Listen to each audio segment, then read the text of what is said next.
দূর দূর, হঠাৎ করে কেন যে এত চুল ঝরছে বুঝতেই পারছি না। কতদিন হয়ে গেল চুল ওঠা আর থামছেই না। না, এমন হতে থাকলে তো মাথায় টাক পড়ে যাবে। না না না, আজ রাজবৈদ্যের কাছে পরামর্শ নিতে হবে। কি ব্যাপার মহারাজ, আজ আপনাকে এমন চিন্তিত দেখাচ্ছে কেন? জীবনে বড় দুঃখ গোপাল, মন মেজাজ একদম ভালো নেই। সে কি, কি হয়েছে মহারাজ? গোপাল থাকতে দুঃখ কিসের? আর বলো না, মাথার চুলগুলো আজকাল ঝড়ে পড়া পাতার মতো পটপট করে ঝরে যাচ্ছে। আমি তো জানি কেন এমন হচ্ছে, কিন্তু এখনই মুখ খুললে চলবে না। আর একটু বেশি বিপদ বাড়লে তখন মাঠে নামবো। তাই বলুন। এ তো খুব ছোট ব্যাপার, চুল ঝরলে টাক পড়বে, আর সেটা পড়া কত ভালো জানেন? কথায় আছে, যত বড় টাক তত বেশি টাকা। তুমি চুপ করো তো বাপু। যদি টাক থাকলেই টাকা হতো, তাহলে তোমার টাকা কোথায়? যেটা বোঝো না সেটা নিয়ে কথা বলো না। তাই না তাই, মহারাজের ঝরছে চুল, চিন্তার ভাঁজ মাথায়। গোপাল যতই চেষ্টা করুক, চিড়ে ভিজবে না কথায়। তোমরা সকলে থামো তো দেখি। ও রাজবৈদ্য, তুমি এর কিছু উপায় বলো। আগে মহারাজ, অনেক সময় দেহে ওই লৌহের পরিমাণ কমে গেলে এমন চুল ঝরে। আপনি বরং পালং শাক, ওই কিশমিশ, কলা ও আরো কিছু ফল আমি বলে দিচ্ছি, সেগুলো বেশি করে খান। আচ্ছা আচ্ছা আচ্ছা, তবে তাই করে দেখি।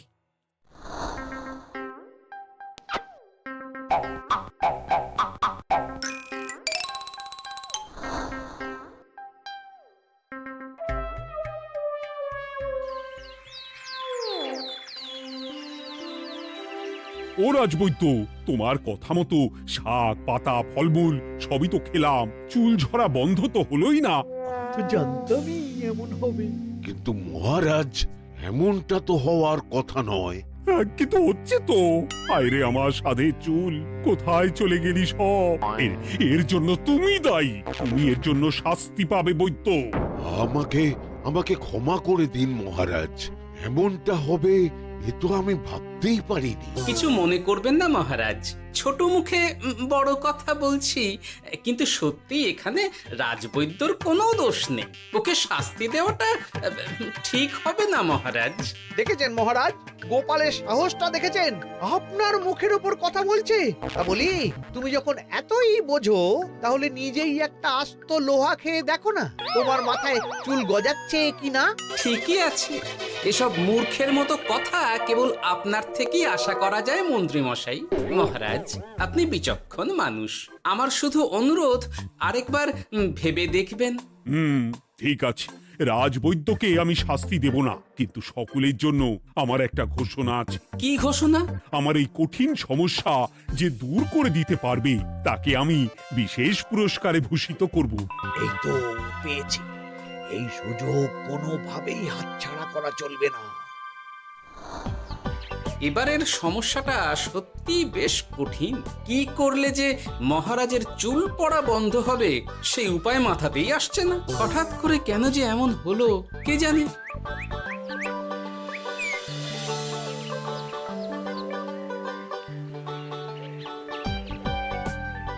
ও মা, তুমি এসে গেছো?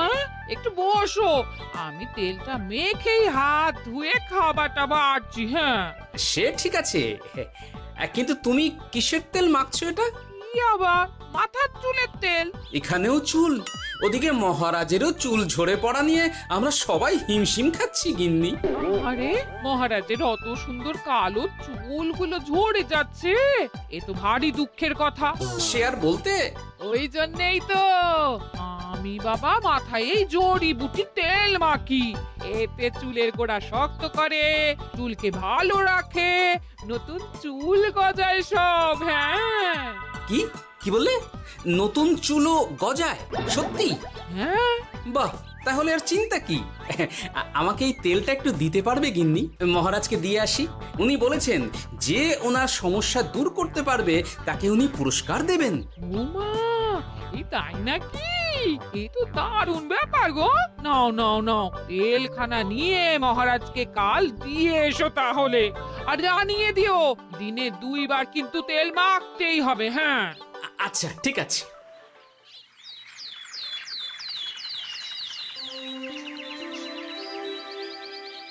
কোনো উপায় খুঁজে পেলে তোমরা? আগে মহারাজ, আমি আপনার জন্য নকল চুল বানিয়ে এনেছি। যতদিন আপনার চুল পড়া বন্ধ না হচ্ছে ততদিন আপনি এটা পরে ব্যবহার করতে পারেন। সে তো বুঝলাম, কিন্তু নকল চুল তো আর আসল চুলে জায়গা নিতে পারবে না বিজ্ঞানী। আসল চুলের কথা ভেবে আমি আপনার জন্য কেশুত্তে পাতা এনেছি মহারাজ। আচ্ছা বেশ। তা গোপাল, খুব তো আগের দিন বকবক করছিলে, তুমি কি এনেছো শুনি? সেটা যথাসময়ে দেখতে পেয়ে যাবেন মন্ত্রী মশাই। এটা জড়িবুটি তেল মহারাজ, আমি এটা আপনার জন্য এনেছি। এতে নতুন চুল গজায় আর চুলের স্বাস্থ্যও ভালো হয়। আমার গিন্নিও ব্যবহার করে এটি, তবে দিনে 2 বার করে মাখতে হবে, তাহলেই ভালো ফল পাবেন মহারাজ। বাবা, তাহলে তুমি কেন মাখো না? আচ্ছা, আপনার সমস্যাটা ঠিক কোথায় বলুন তো মন্ত্রী মশাই? মহারাজের জন্য কিছু আনলেও কথা শোনান, না আনলেও কথা শোনান। সত্যি তো মন্ত্রী, কেন তুমি সব সময় গোপালের পিছনে পড়ে থাকো বলো তো? এরা তো তাও সবাই কিছু না কিছু আমার কথা চিন্তা করে এনেছে, তুমি তো সেটাও করনি। না আসলে মহারাজ, আমিও ভাবছিলাম আপনার কথা, কিন্তু থাক, বুঝেছি। আহ, দারুণ। তেলের গন্ধটাও খুব সুন্দর। গোপাল, তোমায় অনেক ধন্যবাদ। আশা করছি ব্যবহার করলে খুব ভালো ফল দেবে। একদম দেবেই মহারাজ। দূর বাবা, ভেবেছিলাম এক হলো আর এক। কোথা দিয়ে যে গোপালটা মাঝখান দিয়ে এসে নাক গলিয়ে ঢুকে পড়ে, খুব শক্ত পুরস্কার নেওয়ার। দেখাচ্ছি মজা।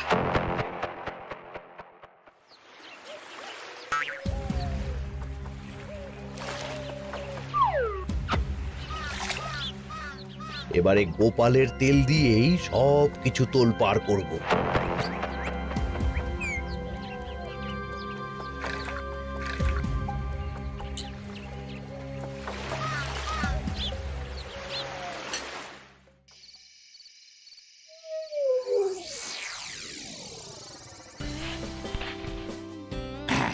ব্যাস, হয়ে গেল 2 বার মাখা। গোপাল বলেছিল এতেই ভালো ফল পাব, কিন্তু এখন মাখার পর মাথাটা কেমন জ্বালা জ্বালা করছে মনে হচ্ছে। হয়তো নতুন চুল গজাবে বলে এমন হচ্ছে। কাল সকালে বোঝা যাবে। এতক্ষণে বোধহয় ছোট ছোট চুল গজিয়েই গেছে। কি এটা চুল গজানোর তেল ছিল নাকি পড়ে যাওয়ার? হে ভগবান, যেটুকু বাকি ছিল সেটাও ঝরে পড়ে টাক পড়েই গেল। হ্যাঁ, গোপালই হলো যত নষ্টের গোড়া। আজ আসুক সভায়।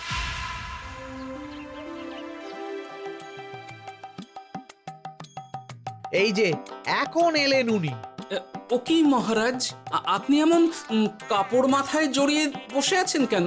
তুমি আর এমন প্রশ্ন জিজ্ঞাসা করো না গোপাল, তোমার দয়াতেই মহারাজের এমন অবস্থা। মানে? মানেটা আমি তোমায় দেখাচ্ছি, দাঁড়াও। এই যে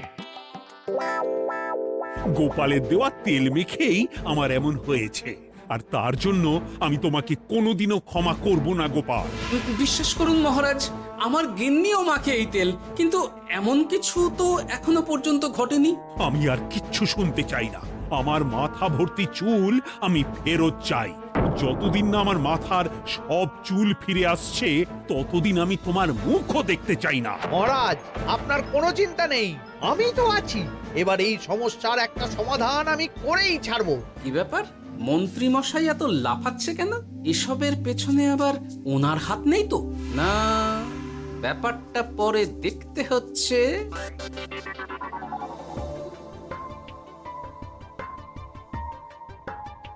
আমি বলি কি মহারাজ, এই সময়টা বরং আপনি নকল চুলটা মানে মানে পরচুলা ব্যবহার করুন। হ্যাঁ, অগত্যা, কিছু তো একটা গন্ডগোল আছেই। গিন্নিও তো রোজ মাথায় তেল মাখে, কই এমন তো হয় না। মন্ত্রী যদি কিছু করেও থাকে তাহলেও হাতে নাতে ধরবো কিভাবে? ও কি গো গোপাল দাদু, এখন এই সময় তুমি রাজসভা ছেড়ে এখানে? তোদের দাদু আর রাজসভায় যাবে না রে? কি বলছো গো? কেন? আর কেন, বিনা দোষে এমন শাস্তি। তোমায় শাস্তি দিয়েছে, তুমি শুধু বলো কে তোমার সাথে কি করেছে, বাকিটা আমরা বুঝে নিচ্ছি।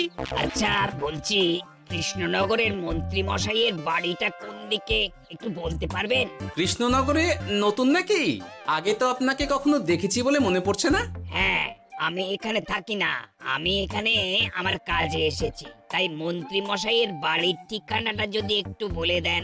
নিশ্চয়ই, এ পথ দিয়ে সোজা চলে যান, তারপর কিছুটা ডান দিকে গেলেই পেয়ে যাবেন। আচ্ছা, অনেক ধন্যবাদ।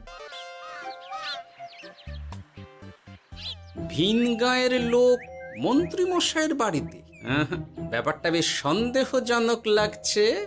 এই এই গুলটে ন্যাপলা, তোরা তোরা দুজন একটু আড়াল থেকে দেখতো লোকটা মন্ত্রী মশাইয়ের বাড়িতে ঠিক কি জন্য এসেছে, তারপর আমায় খবর দিস। ঠিক আছে গোপাল দাদু। তোমার আবার এখানে আসার কি দরকার ছিল? আমি তো বলেছি যে আমি ঠিক গিয়ে তোমার পাওনা গন্ডা মিটিয়ে দেবো। মিটিয়ে দেবে? কতদিন হয়ে গেছে জানেন? দেখো, হয় আমার কীটনাশক আর সার সব ফিরিয়ে দিন, নয়তো আমার জিনিসের দাম মিটিয়ে দিন। কীটনাশক, সার আর কি করে ফেরত দেবো বলো? ও তো সব পুকুরের জলে মিশে গেছে। ওসব আমি জানি না, আমার পাওনা গন্ডা মিটিয়ে দিন, ব্যাস। চল চল, এখনই তাহলে গোপাল দাদুকে গিয়ে সব জানাই। চল চল। দাদু, ও গোপাল দাদু। তোরা এসে গেছিস? আয় আয় আয় আয় আয়। মন্ত্রী মশাইয়ের মুখ থেকে অনেক খবর পেলাম। তাই নাকি? কি শুনি? মন্ত্রী মশাই ওই লোকটার কাছ থেকে অনেক কীটনাশক সার নিয়েছে, কিন্তু এখনো জিনিসের দাম মেটায়নি। হ্যাঁ, ওই জন্যই তো মন্ত্রী মশাইয়ের উপর লোকটা খুব লেগেছিল, হুমকিও দিয়েছে 1 সপ্তাহের মধ্যে জিনিসের দাম সব মিটিয়ে দিতে হবে। তাই নাকি? কিন্তু কীটনাশক সার নিয়ে মন্ত্রী মশাই কি করবে? সেটা তো বলতে পারবো না দাদু।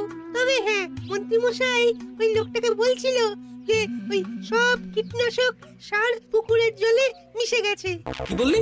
পুকুরের জলে? আচ্ছা, এবার দুয়ে দুয়ে 4 করা গেল। অনেক ধন্যবাদ রে তোদের। বল বল, তোরা কি খাবি? কিচ্ছু লাগবে না গোপাল দাদু, তবে ভোলা বয়ের আর মিষ্টি খাওয়ালে। আচ্ছা আচ্ছা। কি করে যে মহারাজকে আসল ব্যাপারটা বোঝাই, কিছু তো একটা উপায় বের করতেই হবে। তা বলি বাবা, রাজসভায় যেতে হবে না বলে কি সারাদিন এইভাবেই শয়নে শয়নে দিন কাটাবেন বাবা? হ্যাঁ, উপায় পেয়ে গেছি। বুঝলে গিন্নি, আমাকে একটা জায়গায় যেতে হবে, বুঝলে? তারপর ওখানে যদি কাজ হয় তাহলে আগামীকাল রাজসভায় আমি যাব। কিন্তু তুমি যে বলেছিলে তোমার এখন ছুটি। হ্যাঁ, কি আর করি বলো, গুরুত্বপূর্ণ একটা কাজ, তাই যেতেই হবে। আচ্ছা যাও। ওই গো বিজ্ঞানী, আরে গোপাল যে, বলো। এই এই যে বিজ্ঞানী, একটা বিশেষ দরকারে তোমার কাছে এলাম, বুঝলে? হ্যাঁ, বলোই না। আচ্ছা, এই দূষিত জলকে কিভাবে আবার পরিশুদ্ধ করে বলতে পারবে? কেন পারবো না? জলের মধ্যে একটু চুন আর ফটকিরি দিয়ে দিলেই জল আবার দূষণমুক্ত হয়ে যাবে। তবে ওগুলো দেওয়ার পর কিছুদিন সেই জলকে ব্যবহার করা বন্ধ রাখতে হয়। হ্যাঁ। আচ্ছা আচ্ছা, অনেক ধন্যবাদ, আসি তাহলে। হ্যাঁ,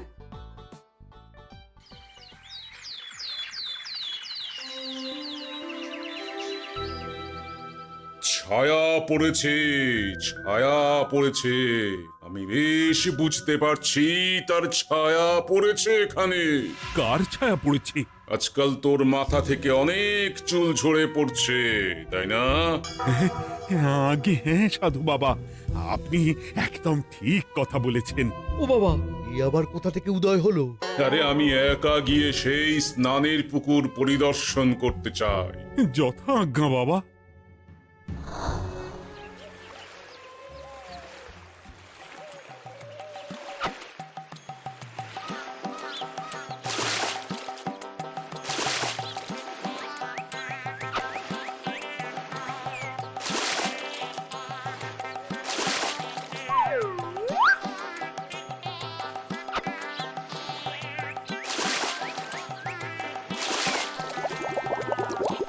যাক বাবা, মোটামুটি সপ্তাহখানেক এভাবে থাকলেই পুকুরের জল আবার আগের মতো পরিষ্কার হয়ে যাবে। এবার শুধু মহারাজকে একটু বুঝিয়ে বললেই হয়ে যাবে।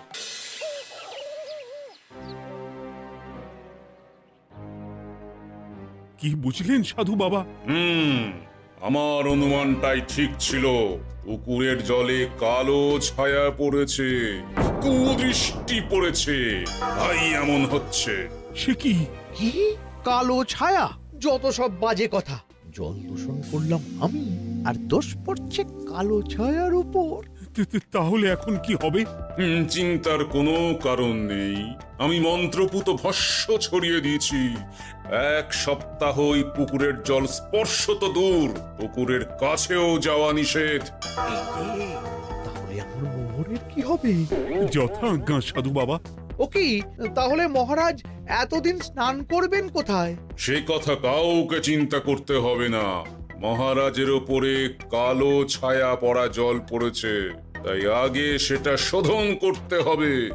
আমাকে তাহলে কি করতে হবে সাধু বাবা? আমার শিষ্য গোপাল আমাকে আগেই এই বিষয় জানিয়েছিল। আমি তার হাত দিয়েই তোর স্নানের জল পাঠিয়ে দেব। তাই আগামী 1 সপ্তাহ সেই জল দিয়েই তোকে স্নান করতে হবে। কি গোপাল? দেখছো তো মন্ত্রী, গোপাল আমাকে কত ভালোবাসে। আমি ওকে কত কথা শোনালাম, কিন্তু না না না না, কাল থেকেই আমি আবার গোপালকে রাজসভায় ডেকে আনবো। আমি আসছি, আমার কাজ হয়ে গেছে। আর হ্যাঁ, তোর স্নানের পুকুরের চারিদিকে প্রহরীর বন্দোবস্ত কর।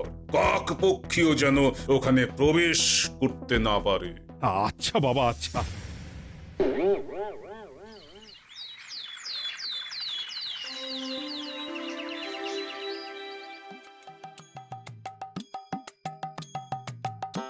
গোপাল, তোমাকে আবার এখানে দেখতে পেয়ে আমার খুব ভালো লাগছে। তোমার গুরুদেব গতকাল এসেছিলেন, কিছু মনে করো না। না বুঝেই তোমাকে অনেক কথা শুনিয়েছি। না মহারাজ, আমি জানি আপনি আমাকে খুব ভালোবাসেন, তাই আমি কিছু মনে করিনি মহারাজ। এই নিন, আমি আপনার স্নানের জল এনেছি। হ্যাঁ হ্যাঁ হ্যাঁ, দাও দাও দাও।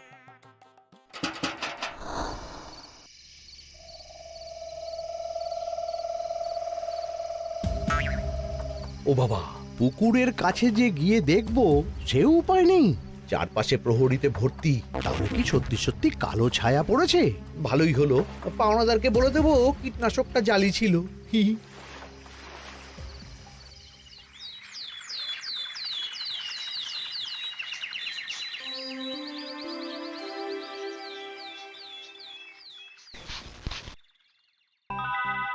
এই তো আমার সেই পুরনো কালো চুলগুলো আবার ফিরে এসেছে। আহা, কি যে আনন্দ হচ্ছে দেখে। আজ 1 সপ্তাহ সম্পূর্ণ হলো। গোপালের জন্য আমার স্নানের পুকুর থেকে কালো ছায়া দূর হয়েছে। আমাকে এই সমস্যা থেকে দূর করার জন্য আমি গোপালকে 100টি মোহর উপহার দিতে চাই। ধন্যবাদ মহারাজ। দূর, আমার আর ভালো লাগে না। সব সময় গোপালই মোহর পায়, এটা তো আমার পাওয়ার কথা ছিল। এদিকে আজকে পাওনাদারও আসবে।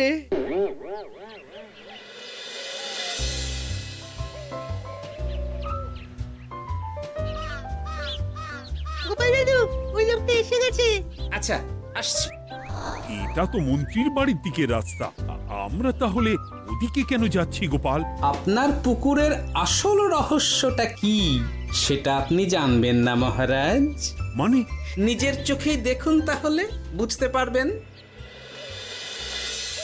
আর একটু সময় দাও আমায় ভাই। এমনিতেও তোমার কীটনাশক কোনো কাজের নয়। কি এখন এসব কথা? আর একদিনও সময় দিতে পারছি না। একটু বোঝো, একটু। সব আমি মহারাজের পুকুরের জলে মিশিয়ে দিয়েছি। মন্ত্রী, তুমি তাহলে সেই কালো ছায়া? মহারাজ, আপনার পর্দা ফাঁস হয়ে গেছে মন্ত্রী মশাই। তুমি তাহলে সবটা জানতে? একদম প্রথম থেকে। রে, খুব জোর ফেঁসেছি। এদিকে পাওনাদার, ওদিকে মহারাজ। এখান থেকে কেটে পড়তে হবে। গন্ডগোল করে আবার পালানো হচ্ছে কবে রে? বলো, কেন করেছিলে? মহারাজ, আমি ভেবেছিলাম আপনার সব চুল উঠে গেলে আমি আপনার কাছ থেকে চুল গজানোর ওষুধ দেওয়ার নামে অনেক টাকা লুটবো। কিন্তু সেই ভাবনা ভাবনাই থেকে গেল, সেগুড়ে যে বালি হয়ে গেল। ভাবা যায় চুলের জন্য চুলো চুলি, হ্যাঁ?